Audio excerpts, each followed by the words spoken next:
This is Andrew for The Chosen Prime with a video preview of Fans Toys FT20A and B Terminus Giganticus, which is their masterpiece styled version of G1 Omega Supreme. The sets are also known by Aegis Sentinel. It does come in two sets, FT20A, which is the torso and the wing parts in the backpack, and then FT20B, which are the two legs and the two rocket pieces here. So he does come packaged in two different sets when you want to purchase him. But he does make this giant masterpiece version of G1 Omega Supreme. And being as massive he is, from his feet to the top of his head here, he's 22.5 inches. And then 26.5 inches to the top of his wings here. So this guy is just utterly massive in scale compared to other toys of the like. He's also very heavy and very solid. Lots of plastic, lots of die cast. He's 10.8 pounds when all said put together here. He's just super massive, super heavy, lots of ratchets, lots of nice detail that we'll get to in a little bit. And then as far as alternate pieces that Terminus comes with here, he comes with an alternate chest piece here. This one here you can see is a bit clear plastic. You can get this alternate one that's more of opaque. And then you also get this little piece here if you kind of want to add a little bit of red here to his crotch area, which is optional. So let's go ahead and take a look at detail here at Terminus. And I'm going to try to do my best to try to cover Terminus here, but he's just so massive it's kind of hard to get him lit properly and get him kind of fully framed here on my setup. But here you can get a nice closer up look at his upper body here and his head. You can see lots of nice plastic colors, not a whole lot of screw holes or you know, other bits of kibble. The plastic and the paint and the details are all quite nice. You can see here that his basic gray actually has a little bit of a metallic swirl to it, which adds a little bit of touch to just how much plastic gray is on this guy. And then this yellow is actually a golden yellow that also has kind of a metallic swirl throughout it, in addition to all the detail. And you can see that he does have a lot of painted detail. Bits of orange here, some bits of silver. His face has got bits of paint, and we'll get a closer up look there. You can see that his wings here in the back have little bits of silver painted in here. As far as his face, if we look, it does have his standard G1 Omega Supreme face in there. If we open up this panel, we can see that he does have that really nice sculpted face in there that looks just like G1 Omega. You actually can move the head in that space. We can just turn it a little bit, so if you'd like to have him look to the side, you know, that's an option if you want, in addition to having the helmet there. You can see he's got some nice metallic blue eyes there that just really reflect the light very well. But in addition to that, they actually did add light piping with an LED. So if we rotate the head around, we can see that there's a little battery compartment, and at least on this test shot they've included the batteries. But then there's also a little switch here, so if we turn the switch on, you can see that his eyes glow a nice clear blue through those metallic blue eyes, so they're really striking.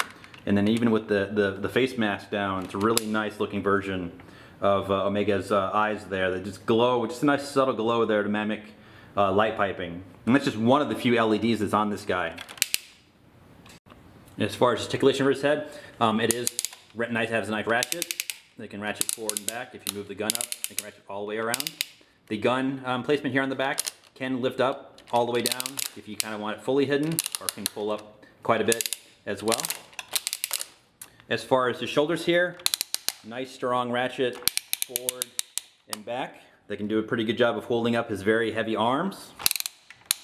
He does have an outward ratchet as well, nice and strong. Bicep swivel, that's ratcheted. His elbows can bend a little bit less than 90 degrees on each side, but it is also ratcheted.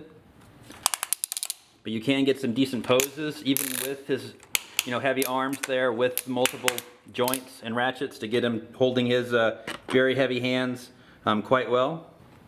Here you can see with the default clear red chest installed, and you can see there's a nice little spot here for an Autobot logo if you like. You actually can take this little panel here, this little lip, you can pull this down. And then he's got this extra little extra feature here, which I'm not quite sure what it refers to. If we pull down this panel, you actually there's an LED there.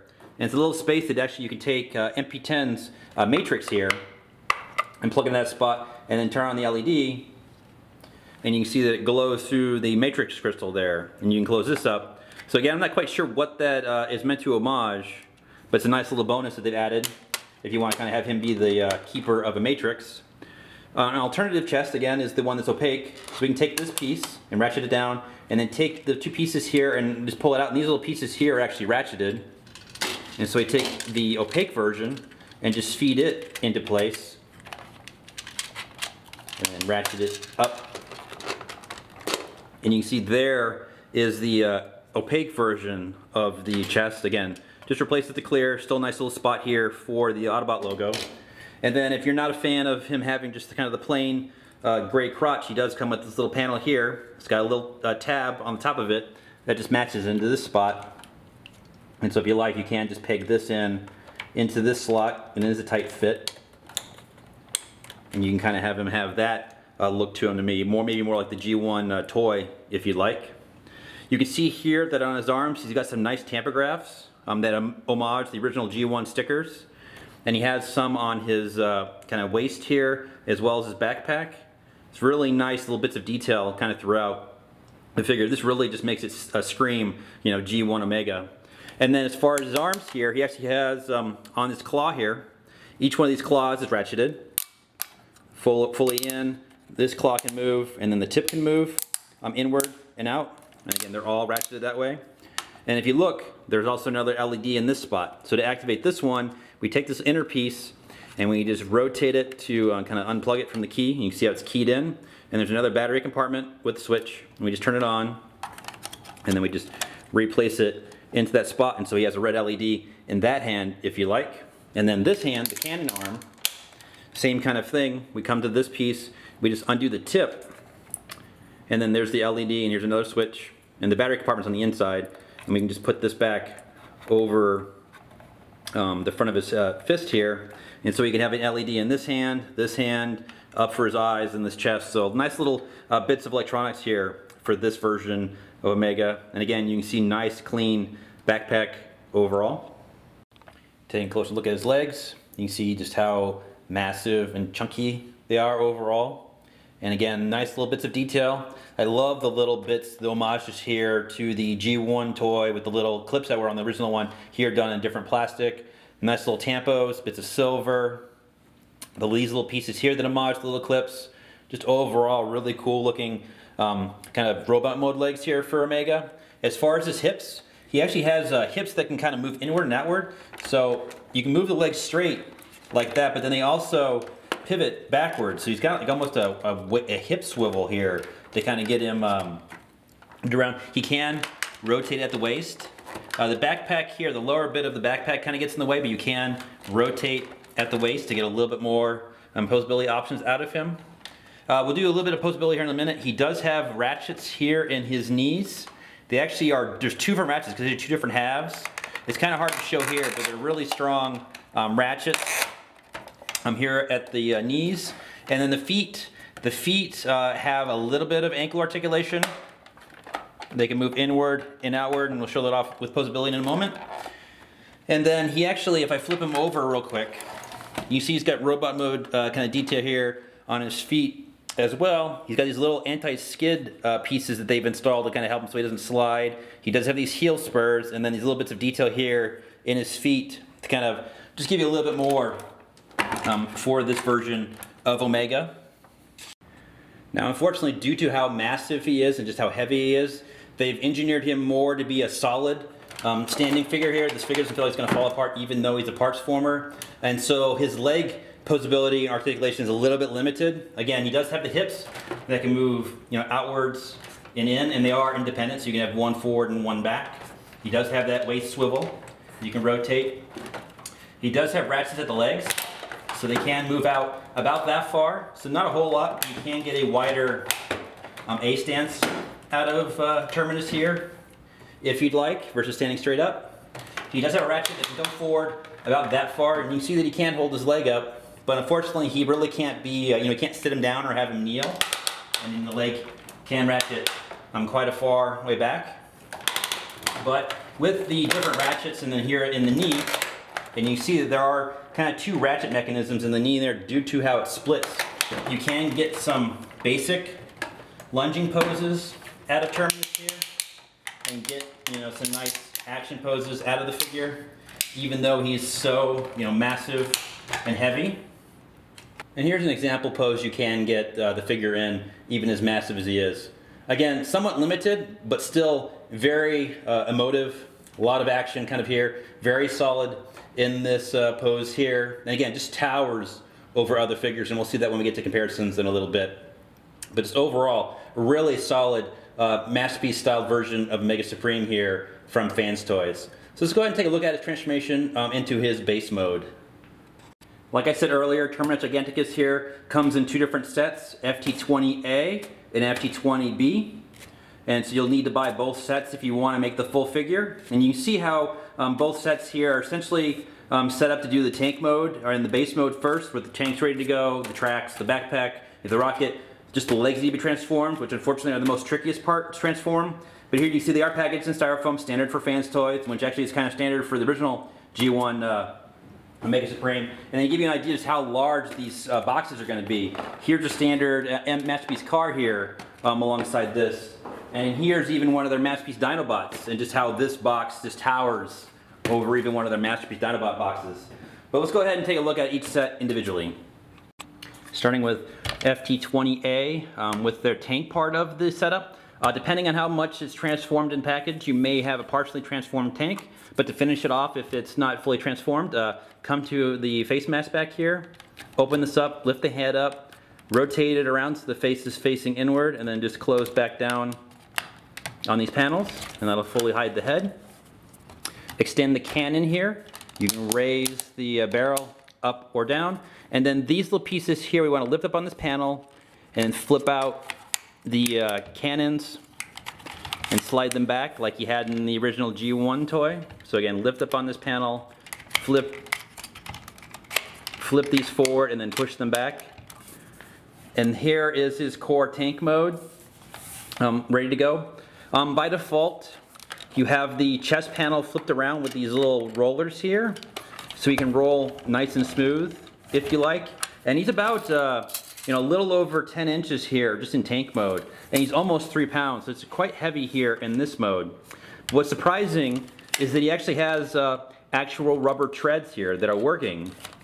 So what you can do is you can flip the chest around the way it was for robot mode, so that it's nice and flat. And then you can actually use the treads here, and you can roll on the treads if you like. It doesn't work as smoothly, but you can have him be on his treads if you want. Unlike the G1 toy, he's not motorized, which is not a surprise, but a very cool looking tank mode here. You see some nice tachographs. So if we look at the wing parts that this set came with, they're just a pair of wing parts here. Unlike G1, they are just one piece apart, and they just open up. And so you would just open up each half here and get them ready to go. They'll be the edges of the panel. And then we'll come back to the backpack slash launch platform in a little minute. For set B, we'll start with the rocket. And if you like, you can just use it with the two pieces together as default to have him as just the rocket that way. But it is built to come apart. And then if we open up the bottom half here at this piece, there's actually a panel here that pops out and comes down, and then a little elevator or stairs kind of slide out to kind of reach the ground, and this little piece inside here folds out to kind of finish up, the stairs up to the rocket here. So we just close this back up, reattach the pieces here. You can see that's just keyed to kind of plug in and to peg in there, and that's essentially the rocket ready to go. Now the most challenging part again are these legs. They're actually two separate parts here. The feet and this piece are separate from the actual leg parts. And so I'll try my best to show this off, but it is a bit challenging for this. Hopefully someone finds an easier way to kind of get the legs into their tracks. So we'll start by coming to the top two pieces here, and they will split apart. And here you can see where there are two separate ratchets here and two separate halves. And you can see bits of die cast here for the different little pieces of the arms there. And so now that part's ready to go. Come to this little yellow piece here and kind of pull it away a little bit. It'll free it, and then the leg itself will split down the middle. And so we can split this open, and the foot part will actually come down and separate. And if we look and I'll show it off when we go into robot mode, but essentially when we go back into the other mode, there's this little channel here on each side that matches this little arm here. Well, this will fit in there.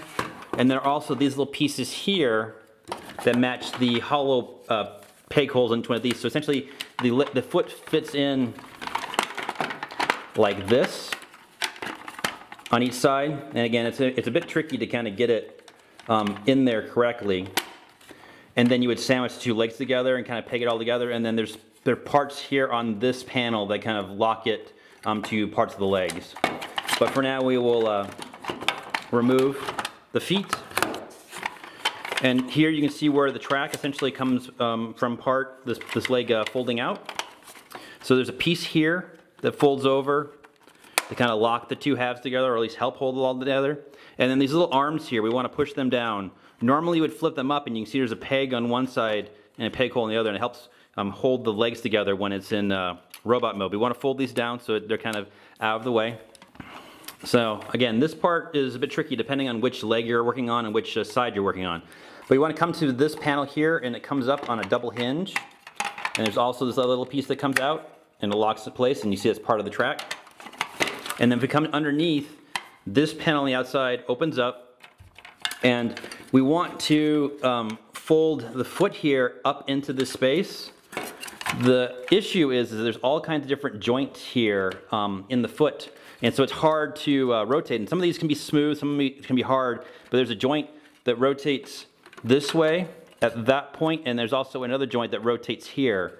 But what we want to do is we want to rotate, and it helps to use the ratchet to kind of get the foot kind of facing where it's facing, coming up this way with the kind of open area underneath to kind of feed this up through here. And you have to use the multiple joints as well as the ratchet to kind of get it to go through. But then at the same time, you have to make sure that this piece starts situating this way, because if it's set like this or set like that, you won't be able to, especially on that side, kind of be set flat. So you want to make sure that this is flat before you take this part any further. But you want to take this piece, and utilizing the ratchets and multiple joints, you want to rotate it so that this part is facing down. And again, one side can be easier than the other, and you kind of need to use the multiple ratchets and kind of get it rotated around the right way. And then once you get it facing this way, you want to close this bottom panel, and then this piece, you can see there's like a little channel here on that part of the leg where this just kind of sits like that. Now, that was a bit complex, and this is unfortunately the easy side. So hopefully someone figures out a better way to kind of transform his legs here, but essentially that makes it so that the foot fits flat underneath there. But we'll come to this side, and similarly, we will lift this part up, flip that part out, open up this panel, and then this one, for whatever reason, is much tighter to rotate. We want to rotate it so it's facing with its open part down here so that it comes underneath. It can hinge upward like that. And then again, make sure that this is kind of situated already to be flat, because otherwise it won't work. And then utilizing the ratchet, which can be a bit tricky to kind of move this, get it just a little bit clearer. And again, this is the very difficult part, to rotate it and just get enough clearance and utilizing that ratchet. And you want the piece to kind of sit like that. Now that's actually the easiest I've had trying to get this side in. But essentially you want the feet and the ratchets angled up this way for this part. So if you look on this particular half with the silver showing, you want it so that the arm is going up. And then on this side over here, it's going kind of down. So we'll go ahead and move on to the next leg. So we'll come do his right leg, which actually is the hardest one, the one I had the most difficulty with. So we come to these two parts here and separate them. Lift up on this panel to kind of release the pegs on each half, and then split the leg down the middle.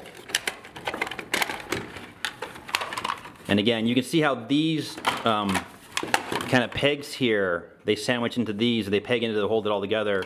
And again, the foot is separate and fits into those two spots that I showed in the other previous part.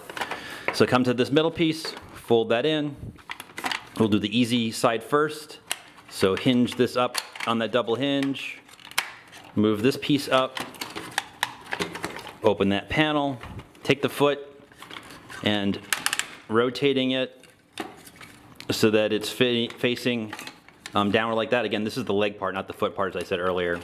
And utilizing the double hinges, get this clearance to bring it up and around. Make sure that this is set like that. And then spin this around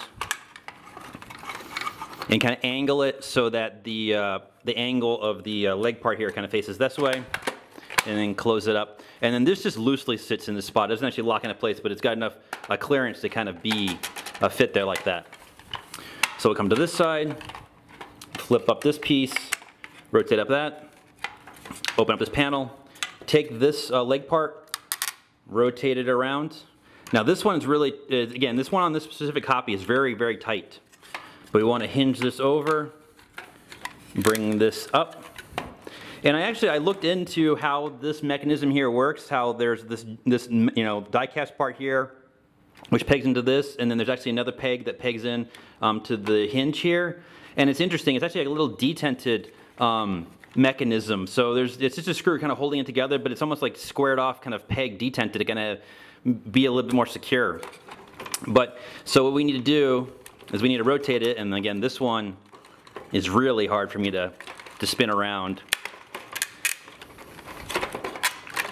And just kind of utilize the ratchet at the knee there to kind of get clearance to just bring everything around.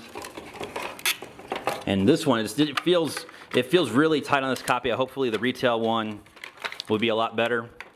But it's just that you have to keep this flat to have clearance to bring this all around. And again, I had a lot of trouble with this particular side here. But if you just kind of be patient, work the ratchet, work the parts, you can get it to flip around. So let me go ahead and finish this one off camera real quick. So to get a better idea of how this arm is kind of set up here on this leg, if we come to the underside here, you can see how the ratchet, I had to kind of angle it downward in order to get clearance to kind of bring it around, because these little pieces here kind of get in the way. But then once you have this kind of facing downward here, it's kind of in the right position so that when you collapse this panel on the other side, this will sit within the channel like that.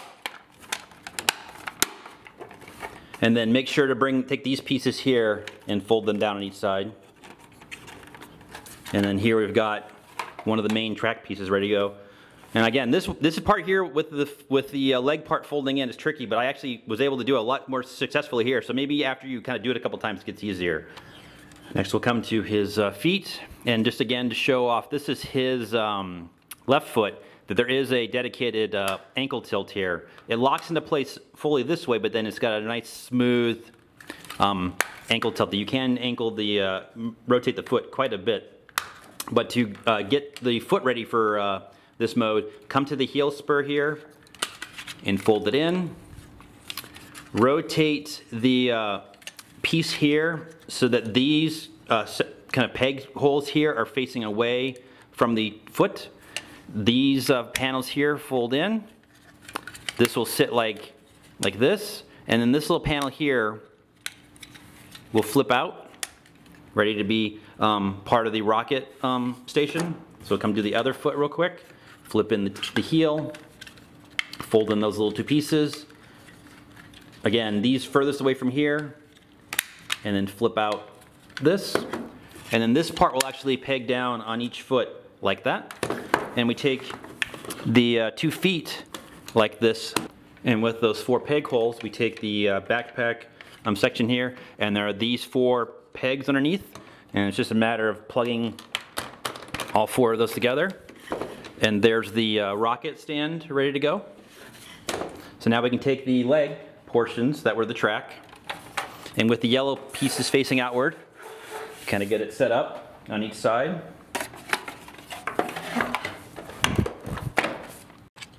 Take the launch platform and kind of fit it between the 2 leg halves here. Take the half circle from the wings, and there are little pieces here that just fit underneath each one of these leg portions, kind of fitting up the sides, just like it was on the G1 toy. And we'll do the other side real quick. And there's the track all set up. We can take the rocket and just situate it here next to the stand. You can see the nice little platform. And then we just take the tank and we lay it on the track. And we've got a Mega Supreme here in his very massive and large base mode.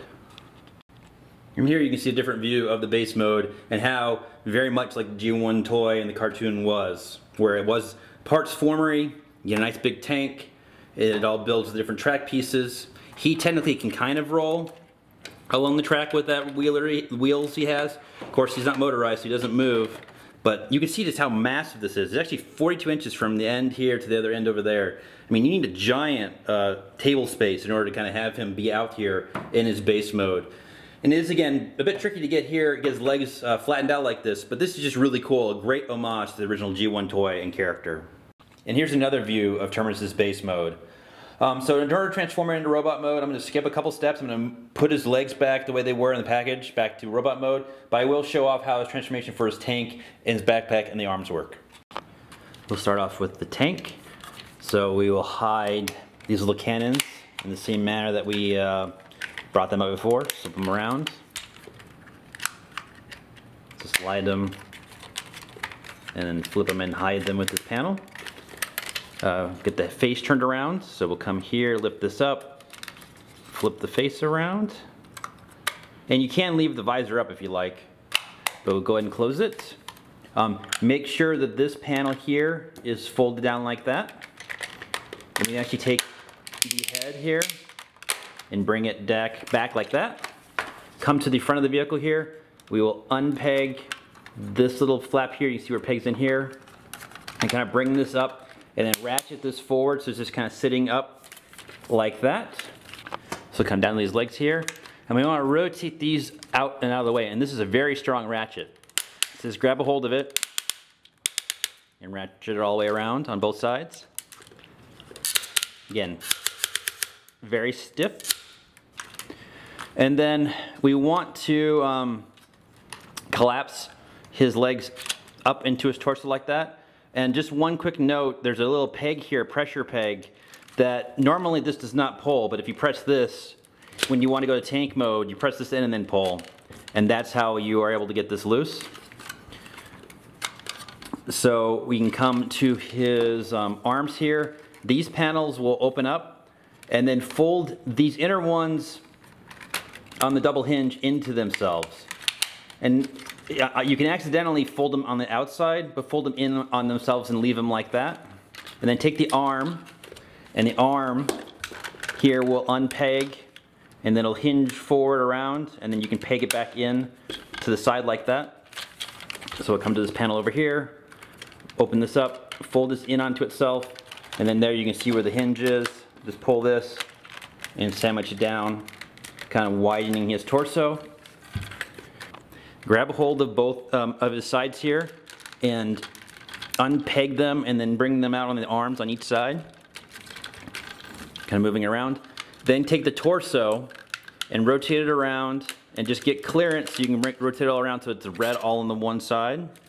And now we can push these back on each side. We can come to this panel here, lift up on it, slide it down on the treads, and then flip it over on itself like that. Rotate the head around. Come to the back part right here, it'll fold down like this. This will fold up, and then this little flap here, there's little tabs to hold it into place here. And then take these little side things and rotate them around onto his back. And that essentially is his torso ready to go. Come to the backpack here, lift up on each one of these panels, and then these inner pieces here will rotate on a ratchet 180 degrees. So you see the curve on this side, and then they will fold outwards like that. So do the same thing on the other side. Rotate it inwards 180, and move it outwards. And that essentially is the backpack prepped, ready to go. Now I'll attach his legs. So take the two halves here and split them apart. And make note how there's a square peg here and these little channels. So if we come to the torso, on this part of his lower leg here, we want to flip out these little pegs here. And you notice they're hollow. And so what ends up happening is you actually feed this over that square peg there into these channels. You can accidentally kind of go above it and not go into this part, and it'll not close correctly. But then we just want to sandwich both sides around it. And just like it did on the other side, we want to make it so that that square peg goes through and just clamps together. And there's one leg ready to go. And so we bring in the other leg, and again, flip out these little ports, feed that through the hollow part, and then bring the leg over. There's the legs all connected. So we'll come up to his torso and his backpack. So here's his backpack. Make note that there's a peg hole here, a peg here, and these little pegs here. And what I recommend doing is, you can see these holes here, is bring the backpack around and peg in these front pieces first by like leaning it forward a little bit like that, and then bring it around onto his back, and it'll lock into those peg holes on his shoulders, locking it securely. And then this, again, the backpack will peg onto his backpack. So there's that ready to go. So we get the rocket, and we'll split it apart, and we will put the ramp back in. So open this up and push the ramp back in. And if you look, there's this part here that'll ratchet out, and that's the connector for the arm with a little channel piece here. And if we spin Sentinel around here, you can see that he's got this ratcheted piece here where there's three sides that are open and then one side that is closed. And so that's the side you want to kind of feed this over and push it all the way down. And then you can see there's still a gap there that when you push this down, that collapses down. And you rotate the arm around, and there's one arm attached. So we do the same thing on the other side. Open this up, flip out the arm, close it down, same kind of port. Again, feed it so that you're going over the flat edge side. So you have that gap to plug this in, rotate it around the correct way. This arm over here, and it may have come loose as you're messing with this part here from rocket mode, but there are 4 little tabbed panels here that go around the front of the kind of rocket tip here. And so you loosen them all, pull this out, and then there are 4 more tab holes where it locks down so you can extend his cannon here. So we can come to the backpack, and if we take the track sections here and just fold them over on themselves like that, and then you see there's now this tab piece that these just fit and snug onto the backpack like that. So again, we'll just fold these in half onto each other, peg that in, and here is Terminus Giganticus in his robot mode. Far easier to transform him into his robot mode than the other way around. So let's go ahead and take a look at comparisons for this very massive figure. Comparing Terminus Giganticus here with other versions of Mega Supreme. On the left, we have my original G1 Omega Supreme from 1985. And then here on the right, we've got the Year of the Snake, kind of Energon Mega Supreme, and he's got the Mate Toys upgrade kit with the additional kind of hand piece and the wings. And you can see how Terminus here just towers over other Omega Supremes I have. I mean, that in G1 was a giant version toy compared to other figures, and then even this one is giant compared to other classics, but this just is massive. And then you can see where the homage of both the animation and toy design kind of come here from Terminus that match the G1 version, you know, with the different clips, the feet, the wings, the claws, everything. It's kind of crazy how different and improved Terminus here is than the original G1 toy, but still has the nice little bits of kind of tampagraphs here and the wings. And just, it's really awesome to have this newer version of Omega Supreme for newer collections. Comparing Terminus Giganticus's rocket base and tank modes to the original G1 toy, you can see how well Fans Toys is homaged this original toy as well as the cartoon model to kind of make this amazingly large, amazingly cool version of this alternate mode for Omega Supreme. From the way the tank treads, the track looks, and the way it's built to the legs, the way that this rocket stand is built, even with the little kind of leg pieces here, the rocket looking the way it is, the tank looking spot on to the animation and the original G1 toy. And it's crazy to see this bigger, more impressive version of this Omega Supreme just done up for masterpiece scales. I'm flabbergasted just how nice it looks. Unfortunately, my G1 toy no longer is motorized because of battery rot from my childhood. And you know, this one of course isn't motorized, but I'm just gobsmacked to see this newer, larger take on the original G1 Omega. As far as sheer height, here we've got Terminus next to Generations Metroplex, which is my tallest figure that I have. And you can see how Terminus is even slightly taller than Metroplex here overall. And if you have Metroplex here, you can kind of see just how big a Terminus is when he'll be added to your collection. He's just massive. And of course, yes, this figure on the right here for Metroplex is tall, but he's nowhere near as heavy and kind of foreboding and intimidating as Terminus Giganticus here. Comparing Terminus Giganticus here with one of his rivals from the G1 cartoon, here is Toy World's version of Masterpiece Devastator. This is their Constructor set. There are 6 Masterpiece Constructicons that make Constructor here, and you can see how these two rivals kind of stack up side by side. Terminus is about a head or two taller than this version of Devastator, but as kind of Masterpiece rivals and kind of counterparts from the Autobots and the Decepticons, I think these guys look good side by side. They could be set up to have some very dynamic poses and setups for these two rivals. And they just look awesome as massive Masterpiece versions of these giant G1 characters. Comparing Terminus Giganticus with a range of Masterpiece Autobots, both official and unofficial, we've got Masterpiece Inferno, we've got Fans Toys Grinder, which is their take on a Masterpiece Grimlock that's larger than the official Grimlock. We've got the Golden Standard here, MP10 Optimus Prime, Masterpiece Bumblebee. We've got Fans Toys Phoenix, which is their take on a Masterpiece Jetfire / Skyfire. And he originally was one of the biggest ones we've had, and you can see how Terminus stands over here. And then we've got Masterpiece Wheeljack. And you see here, when you have a setup like this with someone like Terminus, it just looks awesome. To see this range from small to medium to high, this version of Omega Supreme just looks great alongside other official Masterpiece Autobots. Comparing Terminus here with other Masterpiece Autobots in both their robot and vehicle modes, and you can see it's kind of crazy now that we can build Masterpiece base mode scenes just like we could in G1, and it works so great here. You can see that you know, the robot modes fit well with the rocket stand sizes here, and the vehicles match the tank here. Just overall, to show you the tank size comparison with a Masterpiece vehicle, here we got side swiping to see how much more massive it is than a standard Autobot car. And it's, you know, it's really fun that we can do nice little scenes here like we could back in G1. And Terminus Giganticus here looks great in his base mode.